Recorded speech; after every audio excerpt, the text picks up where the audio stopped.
안녕하세요. 오늘 여배우의 책방에서 읽어드릴 작품은 현대 단편 소설의 거장인 오 헨리의 사랑의 묘약입니다. 사랑의 묘약은 블루라이트 약국의 아야키와 손님이자 친구인 맥고원이 한 여자를 사랑하면서 벌어지는 일을 유쾌하게 다룬 작품입니다. 그럼 오 헨리의 사랑의 묘약 들려드리겠습니다. 블루라이트 약국은 바오리가와 일본가가 만나는 길의 중간쯤에 있었다. 이 약국은 다른 약국과 달리 화장품이나 향수, 아이스크림 같은 건 팔지 않는다. 그러므로 누군가 진통제를 사려고 이 약국에 들렀다가 대신 봉봉과자를 사는 일은 절대로 일어나지 않을 것이다. 게다가 이 약국은 현대 약학의 눈부신 발전을 믿지 않아 아직도 아편을 직접 물에 불려 약을 오늘도 이곳 조제대 뒤에서는 열심히 알약을 만들고 있다. 알약 반죽 덩어리를 반죽판 위에서 길게 띠처럼 가늘게 만든 후 주걱으로 동강동강 잘게 자른다. 약사는 그것을 집게 손가락과 엄지손가락 사이에 놓고 동글동글 비벼댄다. 그러고 나서 그대로 두어 겉이 약간 마르면 다른 알약들과 함께 알약 상자에 굴려 넣는다. 약국에 있는 길 모퉁이에는 늘 아이들이 몰려와 제잘거리며 놀았다. 헌옷을 입고 기운차게 뛰노는 이 아이들은 장래의 고객이기도 했다. 언젠가 그들은 기침을 가라앉혀주는 알약과 시럽 애용자가 될 것이다. 아이케 션스타인은 블루라이트 약국의 약제사였다. 주로 밤 근무 당번인 그는 단골 손님의 이런저런 이야기를 잘 들어주었다. 어느 동네나 그렇듯이 약제사는 조언해주는 변호사이자 고백 성사를 들어주는 성직자, 남의 일을 잘 봐주는 목사이자 교사였다. 뭐가 뭔지도 모를 약물들을 섞고 누군가의 병을 뚝딱 낫게 해주는 지식과 학식 덕분에 약제사는 사람들의 존경과 숭배를 받았다. 아이케의 뾰족한 코와 안경 너머의 날카로운 눈, 학식과 지식의 무게로 휜 듯한 마른 몸은 사람들의 존경을 사기에 충분했다. 사람들은 그의 조언을 구하기 위해 약국을 방문하기도 했다. 근처에서 그를 모르는 사람은 아무도 없었고 그가 지은 약이라면 내용물도 살피지 않은 채 믿고 꿀꺽 삼켰다. 아이키는 약국에서 2블럭쯤 떨어진 리들 부인의 집에 새들어 살았다. 리들 부인에게는 로지라는 딸이 있었다. 언젠가부터 아이케 머릿속에는 로지가 자리 잡았다. 그에게는 로지야말로 화학적으로 가장 순수하고 가장 안정된 물질처럼 느껴졌다. 어떤 조제 공식을 따라도 최상의 효과를 내는 화학물처럼 보였다. 아이키는 그녀를 사랑했다. 하지만 아이키는 마음이 약한 남자였다. 카운터 앞에 서면 언제나 당당하고 전문 지식과 명성을 자랑하는 그였지만 여자 앞에서는 수줍은 남자일 뿐이었다. 로지를 사귀고 싶은 마음은 언제나 그의 선천적인 수줍음과 불안 때문에 제대로 상대에게 전해지지 못했다. 원래 그는 우유부단하고 나약해서 약국 문을 나서기만 하면 돌뿌리에 걸려 휘청거리고 길을 건너다 자동차 운전사에게 야단이나 듣는 사내였던 것이다. 게다가 아이키에게는 사랑의 라이벌이라 할 만한 사내가 있었다. 그는 청크 맥고원이라는 사내로 아이키와는 아주 다른 사람이었다. 맥고원 역시 로지가 던지는 빛나는 미소의 공을 잡고 싶어 했다. 하지만 아이키처럼 멍청이 서 있기만 하는 외야수는 아니었다. 그는 로지가 던지는 미소를 잽싸게 잡아 움켜쥐었다. 그는 아이키의 친구이자 단골 손님이기도 해서 바오리가에서 놀며 시간을 보내다가 밤에 불쑥 약국에 들러 여기에 소독약을 발라달라, 여기에 반창고를 붙여달라 주문하곤 했다. 어느 날 오후 맥고는 여느 때처럼 불쑥 약국으로 들어서서 심각한 얼굴로 아이키에게 말을 걸었다. 이봐, 아이키, 꼭 필요한 약이 있네. 정말 필요해서 그러는데 만들어줄 수 있겠나? 맥고운의 얼굴에 싸운 흔적이 있나 살피던 아이키가 알았다는 듯이 말했다. 윗도리를 벗어보게. 그러고는 말을 이었다. 내가 언제나 말하잖나. 이탈리아계나 라틴계 사내들이랑 싸우지 말라고. 얼굴엔 상처가 없는데 칼에 늑골이라도 찔렸나? 어서 벗어보게. 맥고는 싱긋 웃으며 말했다. 그게 아니야. 싸운 게 아니라니까. 하지만 자네의 말이 맞기도 해. 이 늑골 부근이 찔린 게 틀림없어. 사랑의 창의 말일세. 어리둥절해하는 아이키에게 그는 계속 말을 이었다. 아이키, 나는 오늘 밤 로지와 함께 도망칠 거야. 그리고 결혼할 걸세. 맥곤의 어깨를 쥐고 있던 아이키의 손가락이 가늘게 떨렸다. 맥곤의 얼굴에서도 금세 웃음이 사라졌다. 그는 심각하게 말했다. 로지가 마음이 변하지 않는다면 말이지. 우리는 2주 전부터 도망갈 계획을 세우고 있었다네. 그런데 로지는 낮에는 달아나자고 했다가 밤이 되면 그만두는 게 나을 것 같다고 말했다네. 마음을 잡지 못하고 있는 거지. 그래도 어찌어찌 설득해서 드디어 오늘 밤 도망치기로 약속했네.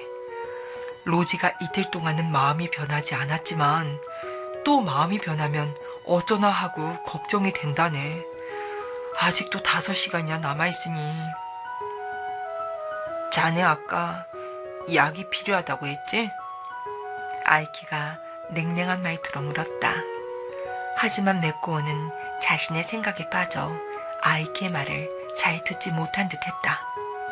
게다가 맥고어는 약품 목록을 들여다보기는커녕 종이를 손가락에 돌돌 말고 있기까지 했다. 오늘 밤에는 반드시 성공하고 말 테야. 할렘의 방까지 구해놓았다고. 가재 도구도 다 장만해 놓고 식탁에 꽃까지 꽂아놓지 않았겠나? 목사님도 섭외해 놓았지. 모든 준비가 다 끝났단 말일세. 로지만 마음이 변하지 않으면 되는데. 이봐, 그런데 약 얘기는 왜 꺼낸 거야? 도대체 무슨 약이 필요하다는 건가? 다시 아이키가 독촉하듯 물었지만 마음이 불안한 맥고어는 또다시 횡설수설했다. 로지 아버지 리들 씨도 걱정이야. 나를 좋아하지 않거든. 지난 일주일 동안 리들 씨는 로지가 나랑 같이 외출하지 못하도록 막았다네. 내가 자기 집 하숙생만 아니었다면 벌써 나를 쫓아내고 말았을 거야. 일주일에 $2씩 꼬박꼬박 내고 있으니까 말이지. 나는 결혼하면 로지를 평생 행복하게 해줄 자신이 있는데. 아이키가 더 이상 참지 못하고 말했다. 미안하네, 청크. 곧 찾으러 올 약이 있어서 조제하러 안에 들어가 봐야 해. 그러자 갑자기 맥고원이 고개를 번쩍 들며 말했다. 이봐, 아이키. 무슨 좋은 약이 없을까? 여자에게 먹이면 어떤 남자를 미치도록 좋아하게 만드는 그런 묘약 말일세. 아이키의 입술이 경멸스럽다는 듯이 일그러졌다. 친구한테서 들었는데 어떤 녀석이 의사한테 그런 약을 얻어다 소다수에 타서 좋아하는 여자에게 먹였대. 한 모금만 마셨는데도 그 녀석이 왕자님처럼 보이고 다른 남자들은 하찮게 보이기 시작했다는 거야. 둘은 2주도 지나지 않아 결혼했다네. 어디 그런 약 없을까? 맥고는 단순하고 저돌적인 사내였다. 그런 약을 구해서 오늘 저녁 식사할 때 로지에게 먹인다면 그녀도 용기를 얻어 나랑 도망치는 것이 두렵지 않을 텐데. 여자란 마음이 있어도 누군가 끌어주지 않으면 쉽사리 응하지 않잖나. 그 약이 그저 2시간 정도만 효과를 발휘하면 오늘 밤 일은 성공할 수 있을 거야. 이봐, 둘이서 달아난다는 그 일은 몇 시에 버리기로 했나? 아이키가 물었다. 9시야. 7시에 저녁을 먹고 8시쯤에 로지가 몸이 안 좋다는 핑계를 대고 자기 방에 들어가기로 했네. 9시 조금 안 되어 옆집 바벤자노 노인이 나를 자기 집 마당으로 들여보내준다고 했네. 그 노인의 정원에는 큰 나뭇가지 하나가 로지의 창 앞까지 뻗어 있네. 그걸 타고 방에 들어간 후 가지고 온 비상 사닥다리를 타고 둘이 내려오면 되는 거야. 그런 다음 목사님에게 달려가면 끝이지. 로지가 변심하지만 않는다면 말이야. 이봐 아이키, 뭐 그런 약 없냐고. 아이키 션스타인은 천천히 코 밑을 문지르더니 입을 열었다. 정크, 그런 약이 있기는 하네. 하지만 그것은 약제사로서 쉽사리 조제해 줄 수 없는 약이지. 하지만 자네는 내 친구이고 이렇게 애타는 상황에 처해 있으니까 약을 지어주겠네. 이 모든 게 자네를 위해서야. 로지가 그걸 먹고 자네를 어떻게 생각하게 되는지 한번 확인해 보게나. 아이키는 안쪽으로 들어갔다. 그러고는 조심스러운 손놀림으로 모르핀이 조금 들어있는 알약을 하나를 꺼내어 곱게 가루를 낸 후 양을 늘리기 위해 유당가루를 섞었다. 아이키는 그것을 하얀 사각형 종이에 깨끗하게 쌌다. 먹고 나면 누가 업어가도 모를 만큼 몇 시간 동안 푹 잠을 자게 하는 안전한 약이었다. 그는 물에 타서 먹이라고 말하며 메꼬온에게 약을 건네주었다. 메꼬온은 아이키에게 몇 번이나 고맙다는 인사를 하고는 약국을 나섰다. 그가 나가자마자 아이키는 심부름하는 아이를 보내 리델 씨를 불러왔다.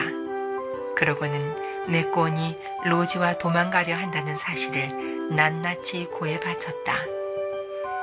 아이키의 이야기를 듣는 동안 리델 씨의 얼굴은 칠면조처럼 불그락푸르락해졌다. 그는 성질이 급하고 싸움을 잘하는 건장한 노인이었다. 이야기해 주어서 고맙소. 내 이 아일랜드 놈을 당장 요절내야겠소. 내 방은 바로 로지 방 아래에 있으니 나도 저녁을 얼른 먹고 내 방으로 가서 옆총에 총알을 가득 재워놓고 기다려야겠소. 그놈이 나무를 타고 우리 집 정문에 들어오기만 하면 한 방 먹여줘야지. 청크 이놈, 내가 너 같은 날건달에게 내 딸을 줄성 싶으냐? 리델 씨는 분통이 터지는 듯 버럭버럭 소리를 쳤다. 몇 시간이고 세상 모르고 잠들어 있을 로지와 미리 무장하고 대기하고 있을 이 쌈딱 같은 노인을 생각하자 아이키의 가슴은 이미 그의 연적을 쓰러뜨린 듯한 기쁨에 가득 찼다. 그는 밤새도록 약국을 지키며 로진의 소식을 기다렸다. 누군가 다치면 다른 곳보다 약국의 그 소식이 더 빨리 전해지기 때문이다. 하지만 이상하게도 밤새도록 아무 연락이 없었다. 다음날 아침 8시에 낮 근무 약사가 도착하자마자 아이키는 옷을 갈아입고 부랴부랴 약국을 나섰다. 아무 일도 없는지 알아보려고 로지 부인 댁을 향해 뛰어가려는데 누군가 앞에 나타났다. 바로 청크 메꼬온이었다. 타고 가던 버스에서 아이키를 보고 뛰어내려온 그는 아이키의 손을 덥석 잡았다. 그의 얼굴에는 기쁨이 활활 타올랐고 입에는 한박 웃음을 머금고 있었다. 청크가 벅찬 목소리로 외쳤다. 대성공이었네. 로지는 방에서 나를 기다리고 있다가 아무 망설임 없이 사닥다리를 타고 내려왔다네. 밤 9시 30분에 우리 둘은 목사님 앞에서 결혼 서약을 했지. 지금 로지는 내 방에 있어. 오늘 아침에는 예쁜 레이스가 달린 옷을 입고 달걀 요리를 만들어주던걸. 난 정말 행복한 놈이야. 이봐, 언제 우리 집에 놀러 오게. 함께 식사라도 하자고. 나는 지금 좋은데 일자리가 생겨서 거기로 가는 중이라네. 그런데 그 약은? 아이키가 더듬거리며 물었다. 아, 자네가 준 그 약? 정크는 더욱 큰 소리로 웃으며 대답했다. 약은 이렇게 했지. 어제 저녁 리들 부인네 댁에 같이 모여 앉았을 때 로지를 보며 생각했다네. 정크, 이 처녀를 얻으려면 정정당당하게 네 실력으로 해라. 이렇게 순수한 처녀에게 약 따위를 먹이려 하다니 부끄럽지 않느냐? 하고 말일세. 그러다가 우연히 건너편에 앉아있던 리들 씨를 바라봤지. 영감은 뭐가 그리 화가 나는지 나를 잔뜩 노려보고 있더군. 그러자 이런 생각이 드는 거야. 이 영감님은 장래의 사위를 사랑하지 않는구나. 사랑의 묘약이 필요한 사람은 바로 이분이다. 그래서 나는 기회를 보아 리들 영감의 커피잔에 약을 몰래 넣었어. 어때? 잘했나?